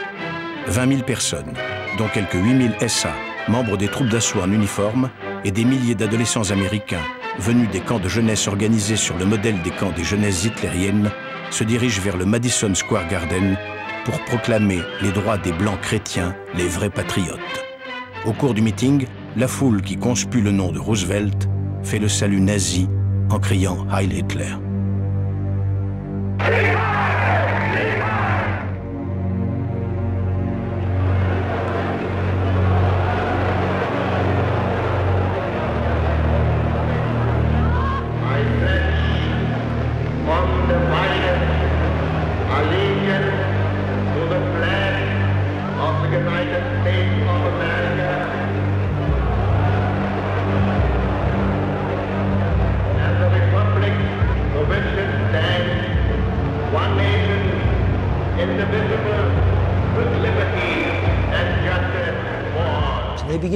Et ils ont commencé à descendre dans la rue et à frapper tous ceux qu'ils jugeaient suspects, les Juifs, les immigrés. Pour la première fois depuis très longtemps, il y a eu une réelle possibilité de voir une dictature renverser la démocratie. Je crois que c'était une menace bien réelle.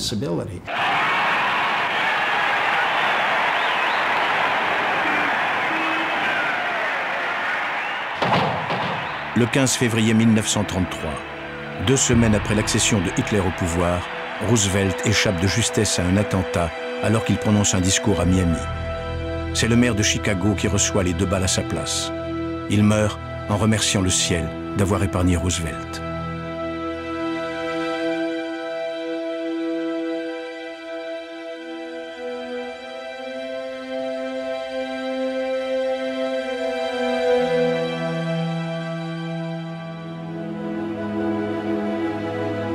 Roosevelt, qui n'assiste pas aux obsèques, rentre à Washington, où il fait multiplier par 20 le nombre de ses gardes du corps et ne voyage plus qu'en voiture couverte. Il sait qu'il a de nombreux ennemis, qu'il est perçu comme un rouge par les milieux d'affaires, la Cour suprême, le Congrès.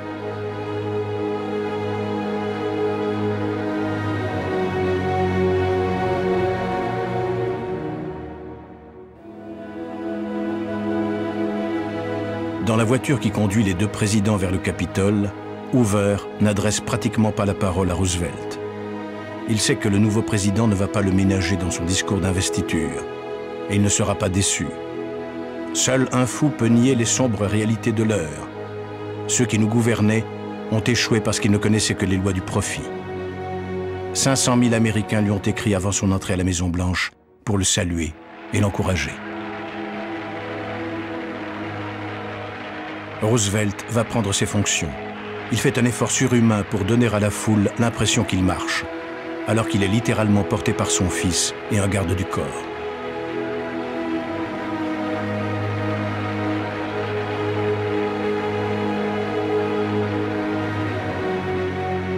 So first of all, let me assert my firm belief that the only thing we have to fear is fear itself.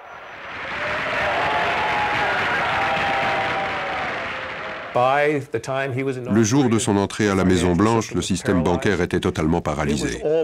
C'était réellement la situation. Les banques faisaient n'importe quoi. Il fallait faire quelque chose pour que les gens aient à nouveau confiance. Les banques étaient dans un tel désarroi que Roosevelt a cru pouvoir débloquer le système en fermant toutes les banques. Il n'a pas annoncé d'un ton dramatique qu'il allait fermer les banques pour régler le problème. Il a présenté les choses de manière beaucoup plus légère et a dit « Tout le monde est inquiet. Nous allons fermer les banques et celles qui sont saines seront autorisées à rouvrir. » I can assure you that it is safer for you to keep your money in a reopened bank than to keep it under the mattress. Lorsque les banques ont à nouveau ouvert leurs portes, la crise financière était terminée. C'était un plan très astucieux. Il fixait le prix de toute une série d'éléments de manière totalement autoritaire. Il choisissait la variation du cours du dollar tous les matins au petit déjeuner avec 2 conseillers qui disaient bon, écoutez, on laisse monter, on laisse filer, on laisse pas filer. Et un matin, il a dit à Henry Morgenthau, qui allait devenir son ministre des Finances, augmentons-le de 21 cents. Morgenthau lui a demandé pourquoi, et Roosevelt lui a répondu parce que 3 fois 7 font 21, et que le 3 est un chiffre qui porte bonheur. Ce choix arbitraire a bien entendu surpris à la bourse.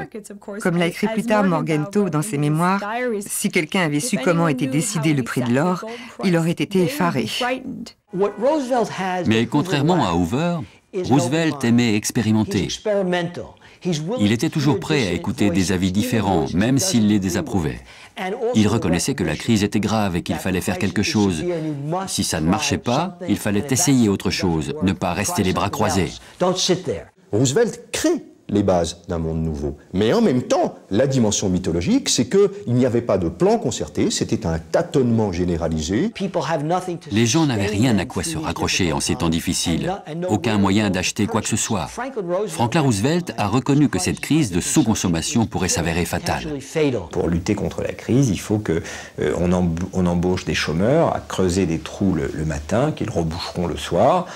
Peu importe l'utilité sociale de cette embauche, ce qui compte, c'est de restaurer la capacité à consommer des agents qui, sinon, peuvent tout simplement dégringoler toute la pente de la crise. Roosevelt a très bien su se saisir d'une certaine mythologie des États-Unis, et c'est ça son mérite. Ceux qui sont valides, on leur donne une pelle, on leur demande de faire des routes, et le talent de Roosevelt, ça a été de trouver des slogans, mais aussi un choix politique. C'est l'homme de la rue, le common man, qui devient véritablement le noyau de la coalition de Roosevelt, et c'était pas du tout la coalition de Hoover. Hoover était, lui, le représentant du monde des affaires. Après s'être occupé des banques, Roosevelt décide d'assainir la bourse de Wall Street, puisqu'il l'avait promis dans son programme du New Deal. Le New Deal a été un vrai New Deal. On a surtout obtenu de nouvelles réglementations pour mettre fin aux combines de voyous sans scrupules qui avaient provoqué la crise boursière. Pour diriger la commission de contrôle des marchés boursiers américains, Roosevelt choisit Joseph Kennedy, le père du futur président des États-Unis. Roosevelt avait souhaité en faire son secrétaire d'État au Trésor, mais le Congrès avait refusé sa nomination car Kennedy était sur le point d'être inculpé par une commission d'enquête du Sénat pour spéculation boursière, malversation et surtout pour son rôle dans l'effondrement de la bourse de Wall Street en 1929. Il avait financé la campagne électorale de Roosevelt et le président a surpris et choqué le pays en lui confiant la présidence de la commission de contrôle des opérations boursières. Qui était plus qualifié que lui pour contrôler le marché? Joseph Kennedy n'avait pas seulement fait fortune en spéculant dans les années 20, mais aussi parce qu'il avait été l'un des rares à s'être retiré de la bourse à temps, parce qu'il savait ce qui allait se produire. Quand le marché s'est effondré, il est revenu et a acheté des milliers d'actions et de sociétés et a attendu que la bourse remonte. Il savait que ça finirait par reprendre de la valeur. Kennedy était étroitement lié aux trafiquants d'alcool dans les années 20. Il était célèbre pour être devenu immensément riche, mais très peu apprécié par l'Américain moyen, qui trouvait malhonnête la façon dont il avait fait fortune en spéculant sur le malheur des autres. Mais Roosevelt savait qu'il était plutôt intelligent, malin et sans scrupules. Après tout, il allait devoir négocier avec des banquiers et des avocats. Et ils ont confié le poulailler au renard. Mais le président, très critiqué, a dit qu'il avait ses raisons. Il a même précisé « Monsieur Kennedy connaît toutes les combines ». Il connaissait Wall Street, il connaissait la règle du jeu, toutes les magouilles. Il savait à quel endroit le cadavre avait été enterré. Kennedy, bien qu'à la tête de la commission, était considéré comme un escroc, un arnaqueur. Mais ce n'est pas incompatible avec ce que représente la commission de contrôle des bourses. C'est un organisme qui autorise, institutionnalise et exonère la fraude plutôt qu'il ne la combat. Cela paraissait donc tout à fait approprié que Kennedy en prenne la direction. Roosevelt surprend parfois par sa naïveté, son manque de tact. À un groupe de jeunes travailleurs qui se sont portés volontaires pour avoir enfin de quoi manger, il déclare « I wish that I could take a couple of months off from the White House and come down here and live with them, because I know I'd get full of health the way they have. The only difference is that they put on an average of about 12 pounds apiece since they got here, And I'm trying to take off 12 pounds. Roosevelt était doué pour rassurer les gens. Il savait les convaincre que le gouvernement se souciait d'eux et qu'il allait trouver une solution à leurs problèmes.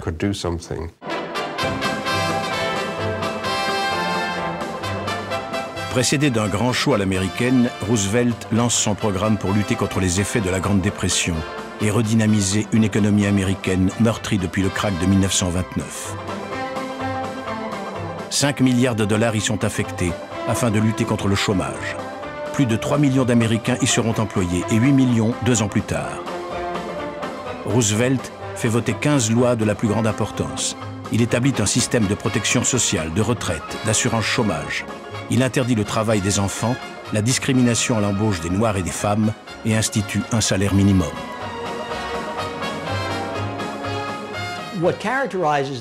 Au milieu des années 30, le New Deal a mis en chantier toute une série de programmes de travaux publics. Personne n'avait jamais rien fait de tel. Les gens ont compris que les grands projets de travaux publics étaient plus qu'utiles. C'était une part essentielle du New Deal, et ça a été très important sur le plan psychologique. Le New Deal a transformé l'Amérique. On a construit d'innombrables routes, des ponts, des barrages, des écoles. Les routes et les ponts qu'on utilise aujourd'hui à New York ont été construits avec l'argent du New Deal. Cela a considérablement changé l'Amérique et a permis d'avancer vers la période d'expansion économique qu'on allait connaître après la Seconde Guerre mondiale. L'État a utilisé ces fonds pour construire des autoroutes, des écoles, des hôpitaux, pour investir dans la recherche. L'Amérique devenait un État-providence. C'était quelque chose de nouveau. Mais les dirigeants essayaient de gérer à la fois l'industrie, la construction, la protection sociale, les mesures d'aide sociale, et le tout en même temps. Il n'y avait pas de système d'aide sociale. Les États-Unis ont été le dernier pays industrialisé du monde occidental à introduire des protections sociales, telles qu'une assurance chômage ou une pension pour la retraite, etc. Il a fait des choses qui ont eu un avenir extraordinaire. Il a créé la sécurité sociale en 1935, il a posé les bases de la sécurité sociale aux États-Unis. La sécurité sociale ne s'appliquait pas aux travailleurs les plus pauvres, c'est-à-dire aux travailleurs noirs. Ça ne concernait pas les domestiques, ni les femmes de ménage, les serveurs, les porteurs. Tous ces métiers étaient faits par des Noirs. Ils passaient toujours en dernier. Par contre, ils étaient les premiers à perdre leur emploi quand ils en avaient un.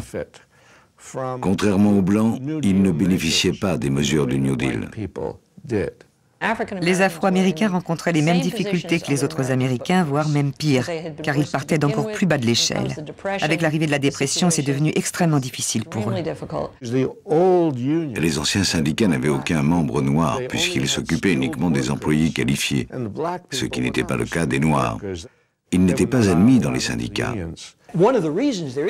Une des raisons de la disparité entre les salaires et les revenus dans les années 20, c'était la faiblesse des syndicats. Il n'y avait aucun moyen de lutter pour obtenir de meilleurs salaires. Faire grève était toujours interdit aux États-Unis. Jusque-là, les syndicats étaient hors la loi. Tout a changé dans les années 30. De nombreux soulèvements sociaux ont fait basculer l'échiquier politique américain à gauche et ont eu une influence énorme sur Roosevelt. Soutenu par l'opinion publique, Roosevelt crée le droit à la représentation syndicale pour tous les travailleurs américains. C'est une véritable révolution. Mais sa mise en place se heurte à la réticence des milieux d'affaires et des dirigeants des entreprises. Des grèves avec occupation d'usines éclatent dans de nombreuses entreprises pour protester contre le refus des patrons de reconnaître les syndicats. Mais devant la paralysie de l'activité, ils finiront par céder.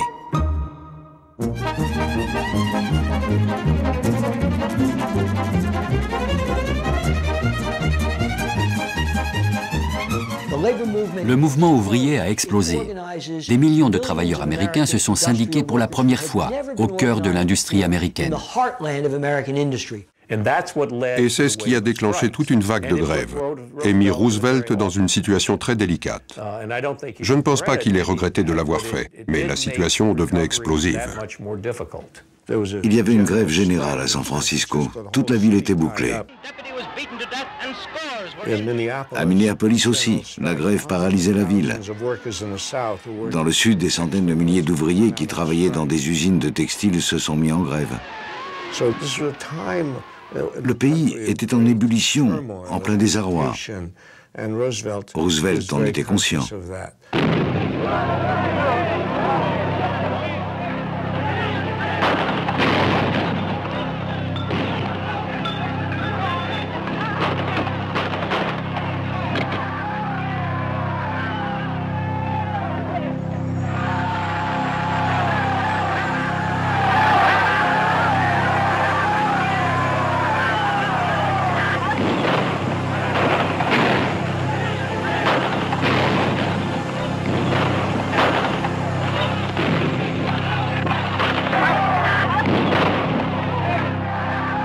Le gouvernement du New Deal intervient aux côtés des patrons, même lorsque ces derniers désobéissent aux lois nouvelles. Les usines d'acier de Chicago refusent de reconnaître les syndicats. Devant le caractère quasi insurrectionnel des grèves, la police, aidée par la milice patronale, tue 10 ouvriers et en blesse près de 100. Roosevelt, qui ne condamne pas le massacre, y envoie la garde nationale.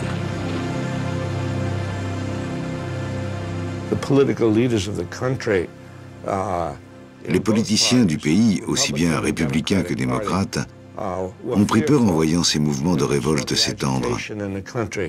Alors que le tiers des travailleurs étaient au chômage, il y avait un peu partout des grèves et des émeutes. Le patronat qui était opposé à Roosevelt était terriblement inquiet et se demandait si le système capitaliste allait pouvoir survivre. Le monde des affaires et de la finance a commencé à s'attaquer à Roosevelt, l'insultant et le traitant de tous les noms. Il était tour à tour l'handicapé, le juif, le communiste, l'homosexuel. Ils ne lui ont épargné aucun surnom. Ils étaient furieux de voir qu'il avait rompu avec le milieu d'où il venait et le considéraient comme un traître. Roosevelt leur répondait, sans doute avec ironie, « Pourquoi me détestez-vous autant? J'essaie de sauver le capitalisme. » who fear progress will try to give you new and strange names for what we are doing. Sometimes they will call it fascism, and sometimes communism, and sometimes regimentation, and sometimes socialism. But in so doing, they are trying to make very complex and theoretical something that is really very simple.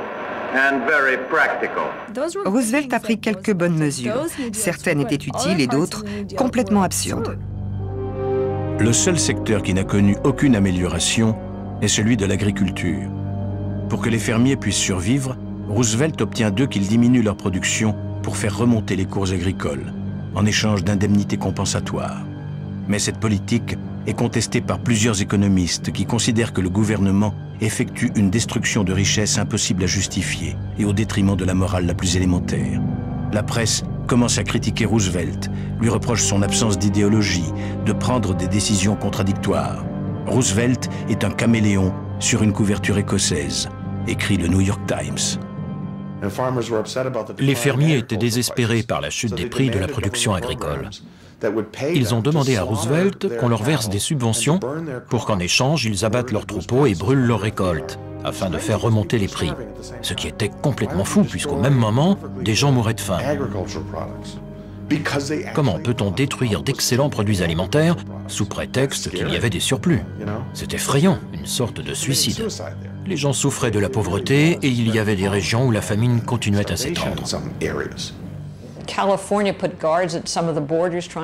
Il y avait des gardes à la frontière de la Californie pour empêcher les gens d'entrer. L'armée devait bloquer les nouveaux arrivants parce qu'ils auraient été un fardeau pour l'État.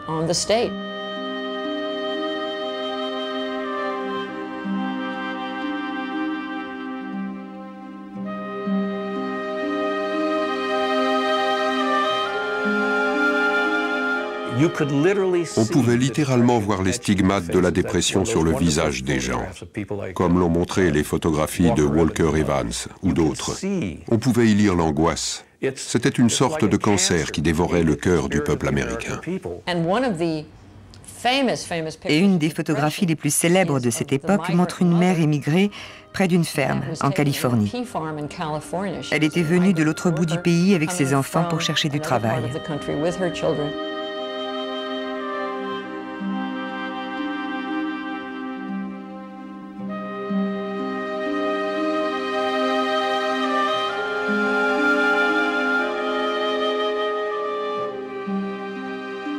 Nous avons tous grandi avec la photo de cette femme affamée, anéantie, et de ses enfants qui nous avaient bouleversés. On ne peut plus voir cette photo de la même façon lorsque l'on sait que c'était une commande du gouvernement. L'homme qui a mis en place ce programme a écrit dans ses mémoires « Notre travail consistait à donner une image dramatique de la dépression si nous voulions conserver notre emploi. La pauvreté était sûrement réelle, mais la propagande l'était également. » Et ces photos de ces fermiers ruinés, il faut les regarder très attentivement. Ce sont des photos très construites, d'un dénuement extrêmement bien organisé. C'est la construction d'un tragique, mais qui ne livre pas du tout la totalité de ce qui s'est passé. Et ces fermiers ruinés, ils étaient ruinés souvent bien avant la crise. Et donc c'est pas la crise qui les a ruinés, c'était des catastrophes bien antérieures. Ces photos sont des fabrications de mythes.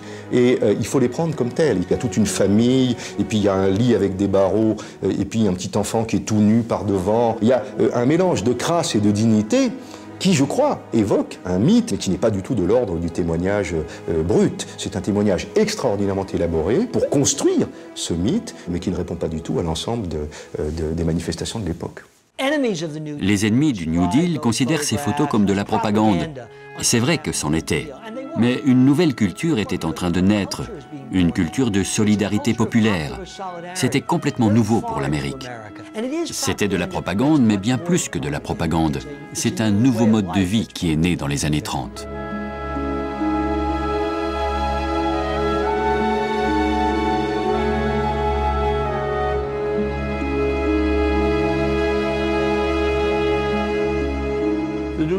Le New Deal a aidé de nombreuses personnes. Il a fourni du travail à des millions de gens. 6 millions de personnes ont retrouvé un emploi. Des centaines de milliers de jeunes ont recommencé à travailler. Était-il parfait? Non. Certains des programmes étaient mauvais? Oui, sans l'ombre d'un doute. Personne n'a dit le contraire. Le New Deal a été à la fois un succès et un échec dans ses tentatives pour sortir le pays de la Grande Dépression. L'économie a fini par s'améliorer. Elle n'a pas retrouvé son niveau d'avant la crise, mais le chômage a baissé et les usines ont repris le travail. Grâce au New Deal, les Américains pouvaient récupérer leurs maisons, être en mesure de rembourser leurs hypothèques. L'économie a connu une forte hausse, une expansion fulgurante. En 1937, le revenu national a retrouvé le même niveau qu'en 1929, malgré une chute sévère au cours des 4 premières années. Donc il y a eu une amélioration. Ce qui va se passer en 1937 est fascinant. Roosevelt a suivi les conseils d'un nouveau groupe d'économistes qui lui ont conseillé de réduire les subventions du gouvernement. Et Roosevelt a commencé à réduire les budgets du New Deal, couper les subventions. Et évidemment, l'économie a recommencé à chuter. Qu'est-ce qui s'est passé? Un retour à la récession et au chômage. Et il y a eu une nouvelle dépression de 1936 à 1937.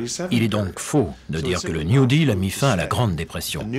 Il l'a non seulement aggravée, mais l'a en plus prolongée. Ce qui a mis fin à la dépression, et c'est quelque chose de déprimant à admettre, c'est le développement rapide du budget consacré à l'armement, à cause de la menace grandissante d'une guerre en Europe. En lançant un programme de fabrication de matériel de guerre, vous avez d'un seul coup plus d'emplois que de postulants. On est passé d'un fort taux de chômage et d'une sous-exploitation au plein emploi, en une seule nuit. Tout d'un coup, du jour au lendemain, l'Amérique décide que les usines Ford, etc., vont fabriquer des tanks et des jeeps. Il n'y a plus une seule voiture qui sort.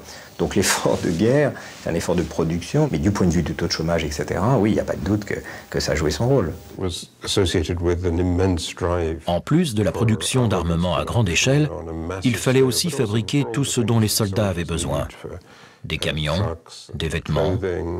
Et c'est ça qui a remis l'Amérique au travail. L'économie a été dopée par l'industrie militaire. C'était en réalité une façon artificielle de maintenir l'économie à flot pour qu'elle continue à fonctionner.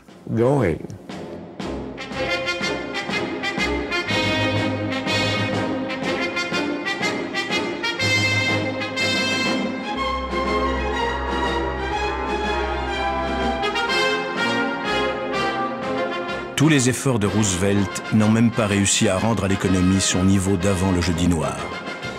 C'est la guerre en Europe qui va apporter un coup de fouet à l'industrie américaine. La grande crise est terminée. 7 ans d'efforts désespérés ont fait moins pour guérir l'économie malade de la dépression que quelques mois de réarmement.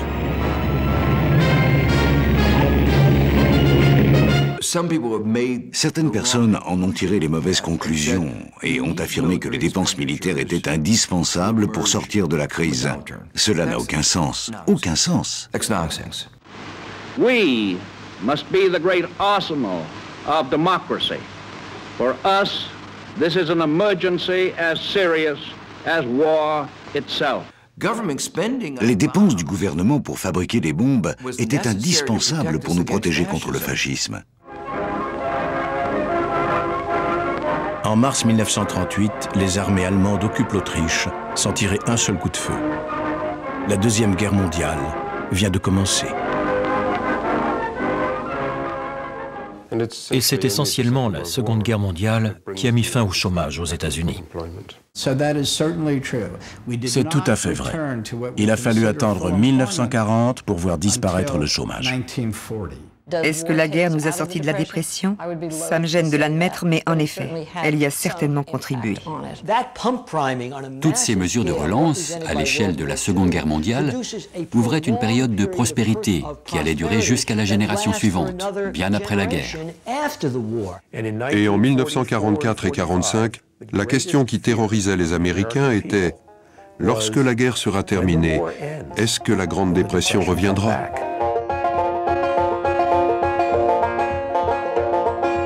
2 million bushels of North African grain, resold to Germany for Swiss francs, paid for by a consortium of banks with a deal in futures that the stock exchange unloads for coffee from Brazilian uplands, destined for Paris before the whole deal sinks. The checks, written in indelible inks, outrace Atlantics, winter hurricanes, our benefactors, 3 trusts they compete for honor, glory, power, and of course, profits where all happiness is contained. Nous avons appris certaines choses de la crise de 1929. Suffisamment appris, ça c'est une autre question. C'est étonnant de voir avec quelle facilité on peut oublier ces leçons quand les temps changent. Et surtout s'il y a de l'argent à gagner en les oubliant. Nous avions toute la connaissance nécessaire pour éviter la crise actuelle, mais on ne s'en est pas servi. Nous ne savions plus comment procéder après la crise de 1929. Ou peut-être que ceux qui nous gouvernent n'ont pas eu envie d'être plus audacieux. Et c'est le côté troublant de l'expérience Obama. Qu'est-ce que c'est Obama? C'est Roosevelt 2 ans plus tôt. Alors on pourrait dire c'est formidable. Voilà quelqu'un qui va relancer, faire beaucoup plus vite que Roosevelt ce que Roosevelt avait à peu près fait. Oui, mais qui il a pris dans son équipe? Ben, il a pris des gens. Alors, il y a le côté novateur, c'est le côté écologique, le côté... Alors là, il a mis même carrément un prix Nobel comme ministre, et ça, c'est fabuleux. On voit très bien une ouverture très grande là. Et puis, du côté économique, pour n'inquiéter personne, il a mis les responsables qui étaient pris la main dans le sac avant. Et pour la même raison, il n'a pas eu le culot de nationaliser les banques américaines. Donc, je pense qu'il y a quand même beaucoup à dire sur les plans de sauvetage qui finiront, par produire leurs effets, parce qu'on sait qu'on reviendra sur l'ouvrage jusqu'à ce que ça marche. Mais on a perdu quand même beaucoup de temps. Cette crise, elle a commencé au cours de l'été 2007, on est en 2009, elle n'est toujours pas réglée. Et exactement comme nos génies des années 20, ils se sont complètement trompés.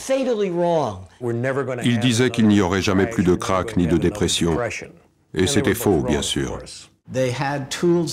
Ils avaient tous les outils nécessaires, mais ils ne s'en sont pas servis. Une des tragédies a été cette idéologie désastreuse qui a laissé les hommes d'affaires et les industriels libres de faire tout ce qu'ils voulaient. Ils ont amassé des fortunes en prétendant agir pour le bien de la nation. La prospérité des riches a énormément augmenté. Et le fossé entre les riches, 1% de la population, et les pauvres s'est creusé, est devenu immense, exactement comme dans les années 30.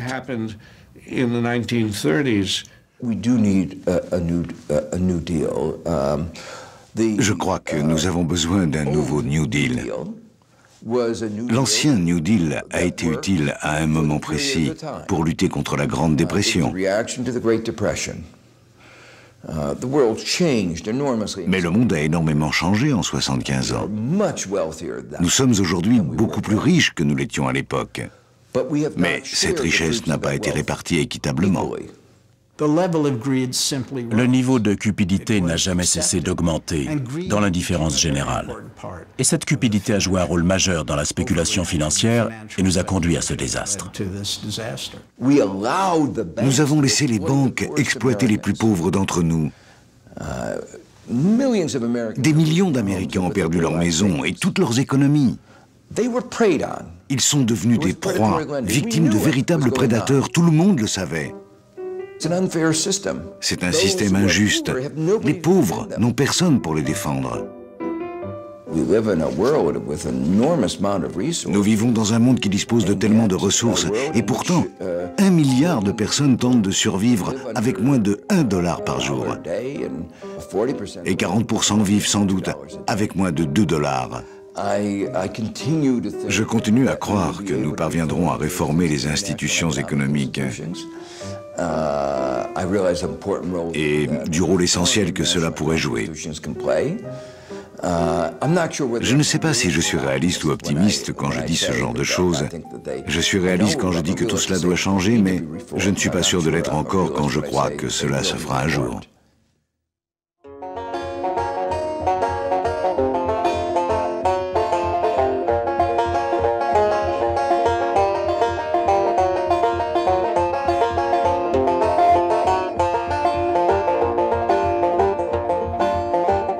Bushels of North African grain, resold to Germany for Swiss francs, paid for by a consortium of banks with a deal in futures that the stock exchange unloads for coffee from Brazilian uplands, destined for Paris before the whole deal sinks. The checks written in indelible inks, outer race Atlantics, winter hurricanes. At last the coffee arrives, also the wheat. Needless to say, the deal was a success. Who can deny that all of us have gained? Our benefactors, three trusts they compete for honor, glory, power, and of course, profits where all happiness is contained.